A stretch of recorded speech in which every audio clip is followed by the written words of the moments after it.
The enemy is invisible, it's silent, and it can kill you from 100 feet away without you ever feeling a thing. This isn't science fiction, this is the Chernobyl Exclusion Zone. And this is the workplace for one of the most extreme jobs on Earth, the nuclear decommissioning technician. They are the modern-day ghost hunters, armed not with traps, but with science, stepping into a world poisoned by an unseen force. In this lethal landscape, your most important tool isn't a weapon, it's your sixth sense. It's called a personal dosimeter, a small device clipped to your chest that constantly measures the total amount of radiation your body is absorbing. Every number it displays is a countdown. It tells you how much time you have left before your dose limit for the day, the month, or even your entire career is reached. Your life is literally governed by the data on this tiny screen. Your only defense against this atomic predator isn't a wall of steel, but a surprisingly thin layer of specialized material. You're sealed inside a multi-layered HAZMAT suit, breathing filtered air through a respirator, your vital organs shielded by a heavy, lead-lined apron. This armor isn't designed to make you invincible. It can't stop the most penetrating types of radiation completely. Its true purpose is to buy you time, precious, life-saving minutes to get in, do the job, and get out before the invisible damage becomes irreversible. But the physical threat is only half the battle. The real war is waged inside your own head. Every moment is filled with the low hum of air filters, the crackle of your radio, and the relentless rhythmic ticking of your survey meter. It's a symphony of danger that creates immense psychological pressure. You have to fight the primal urge to run. You must place absolute faith in your training, your team, and the numbers on your equipment because your senses will lie to you. Here, they are useless. A primary mission is to hunt for ghosts you can't see. Radioactive hotspots. These are pockets of terrifyingly concentrated contamination left over from the disaster. To find them, technicians sweep the area with survey meters, essentially high-tech Geiger counters. The sound is your guide and your warning. A slow, steady clicking is the background noise of a dangerous but manageable area.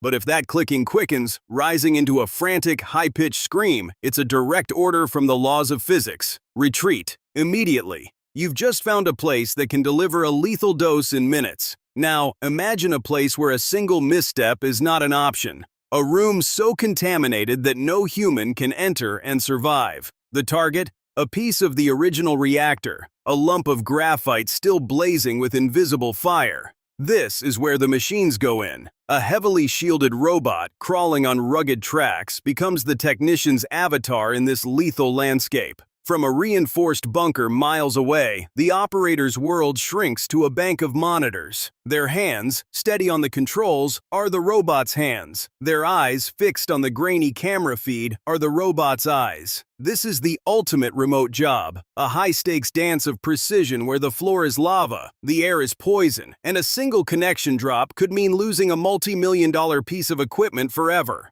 The real enemy here isn't just the debris, it's the radiation itself, a relentless storm of particles that scrambles electronics. The robot's camera feed begins to snow with static. Its dosimeter screams, the numbers climbing into ranges that defy belief. The operator has mere minutes, maybe seconds, to maneuver the robot's arm, take the sample, and pull back before their indispensable machine is fried into a permanent radioactive monument.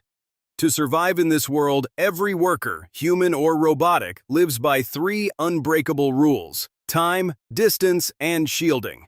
First, time. Every single second spent in a high radiation zone adds to your lifetime dose. The work is planned with stopwatch-like precision. Get in, do the job, and get out. There is no overtime. Next is distance, the simplest and most powerful defense. Radiation follows something called the inverse square law, which is a fancy way of saying that if you double your distance from a source, you cut your exposure down to a quarter of what it was. This is why they use long-handled tools, remote cameras, and of course, robots. Staying away is staying alive. Finally, there's shielding, putting dense material, like the lead in their suits or thick concrete walls, between you and the source to physically block the harmful particles. All of this work, this daily battle against an invisible force, has been building towards one monumental achievement. Look to the horizon at Chernobyl, and you'll see it, the new safe confinement. It is a colossal silver arch, a structure so vast it could swallow the Statue of Liberty whole. It is the largest land-based movable structure ever built. This arch is more than just a cover. It's a shield for a continent, assembled nearby and then painstakingly slid over the top of the crumbling original sarcophagus. It's designed to contain the radioactive dust for the next 100 years. Inside, giant robotic cranes are poised to begin the slow, dangerous process of finally dismantling Reactor 4 piece by piece. It is a breathtaking feat of engineering, a symbol of hope built by extreme workers from around the globe.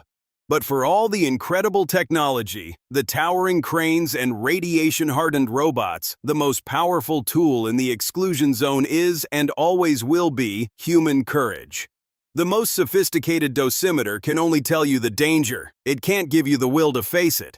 We must remember the liquidators, the hundreds of thousands of soldiers, firefighters, and volunteers who first rushed in, and the new generation of scientists and technicians who carry on their legacy today. They are the guardians of this wounded place, working in the shadow of a ghost they can never see. Why do they do it? It's not for fame. It's for a profound sense of duty, a commitment to cleaning up a catastrophe to protect countless others. It is the quiet, relentless heroism of doing a job that must be done, ensuring that the silent enemy remains contained, and that the world outside the zone's fences can live without fear.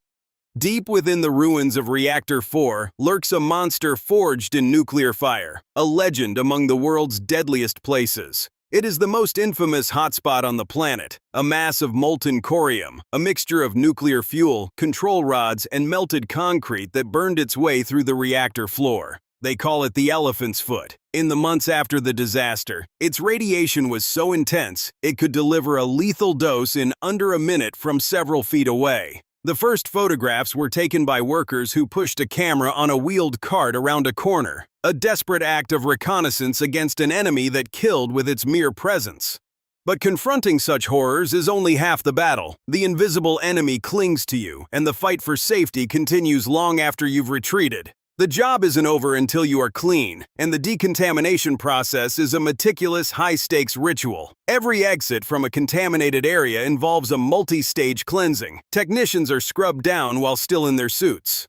Then, a colleague begins the delicate process of removing each layer of armor, a careful dance to avoid any cross-contamination.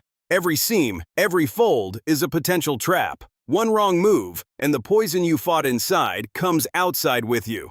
This isn't a job you finish in a day, a year, or even a lifetime. The complete decommissioning of Chernobyl is a mission that will span more than 100 years.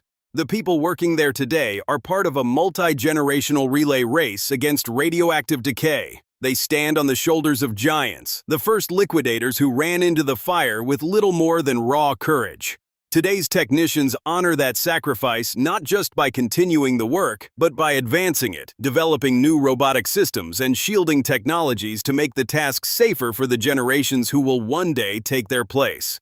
Ultimately, the work inside the Chernobyl Exclusion Zone is more than an extreme job. It is one of humanity's most profound acts of stewardship. It is a colossal, ongoing effort to contain our own catastrophic failure, to shield the future from the ghosts of the past. The men and women who walk these silent, contaminated halls redefine courage, facing an invisible threat not for glory, but for the sake of strangers they will never meet. Their labor is a quiet promise, a testament to our capacity not only for destruction, but for incredible resilience, responsibility, and repair. They are the guardians of a wounded Earth, ensuring that one of our darkest chapters has an ending written not in despair, but in enduring human grit. Beyond the immediate shadow of the reactor lies a ghost city, frozen in time. Pripyat, a modern city of 50,000 people, evacuated in hours. Schools are littered with books left open on desks. A giant Ferris wheel meant for a May Day celebration that never came stands as a silent, rusting monument to a stolen future. To walk these streets is to walk through a memory, a chilling reminder of the human cost of this invisible enemy. The silence here is profound, broken only by the wind whistling through shattered apartment blocks and the crunch of glass underfoot. It's a silence that feels heavy, unnatural. Nature is reclaiming the concrete, with trees sprouting from balconies and wolves roaming the empty boulevards. But beneath this wild resurgence, the danger remains. Every surface, every speck of dust could be a source of contamination. And it's not just the radiation. The zone presents a host of other hazards. Decades of neglect mean structures are unstable, liable to collapse without warning. Asbestos, a toxic building material, hangs in the air of decaying buildings. And then there's the dust itself, fine radioactive particles that can be inhaled, lodging deep within the lungs. This is a multi-layered threat, where every step requires calculation. This is why a technician's respirator is more than just a mask. It's a personal air purification plant. Sophisticated filters, known as high-efficiency particulate air or HEPA filters, are designed to trap particles as small as 0.3 microns. That's smaller than a single bacterium. They ensure that the only thing a worker breathes is clean, safe air, a precious commodity in one of the most contaminated places on Earth. But the physical armor can't protect against the psychological strain. Working in total isolation, surrounded by decay, with a constant nagging awareness of an invisible threat, takes a unique kind of mental fortitude. The dosimeter's clicks are a constant companion, a rhythmic reminder of the accumulating dose. It's a job that demands not just physical bravery, but an unshakable inner calm. This concept of cumulative dose is a critical part of the job. Radiation exposure is like filling a bucket. Drop by drop, each mission adds a little more. Technicians have strict lifetime limits on how much radiation they can absorb. They are in a constant race, trying to complete their vital work before their personal bucket overflows, forcing them out of the field forever. This calculated risk stands on the shoulders of giants, the original liquidators. In the immediate aftermath of the disaster, thousands of soldiers, firefighters, and volunteers were sent in with little more than courage and improvised protection. They were the first line of defense, fighting a nuclear fire with shovels in their own bare hands. Their enemy was invisible. Their defense was often just a thin layer of lead sewn into an apron. Their most legendary task? Clearing the reactor's roof. Strewn with chunks of hyper-radioactive graphite from the exploded core, the roof was one of the deadliest places on the planet. Men would run out for just 90 seconds at a time, the maximum safe exposure, to hurl a single shovelful of debris off the edge before sprinting back to safety. It was a brutal, heroic, and terrifying relay race against death. The work done today inside the new safe confinement is only possible because of their sacrifice.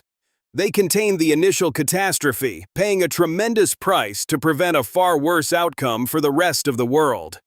Every modern technician, sealed in their advanced suit, is honoring that legacy, continuing the long, slow work of healing this monumental wound. These are the guardians of Chernobyl. They are scientists, engineers, and technicians who willingly enter a poisoned land.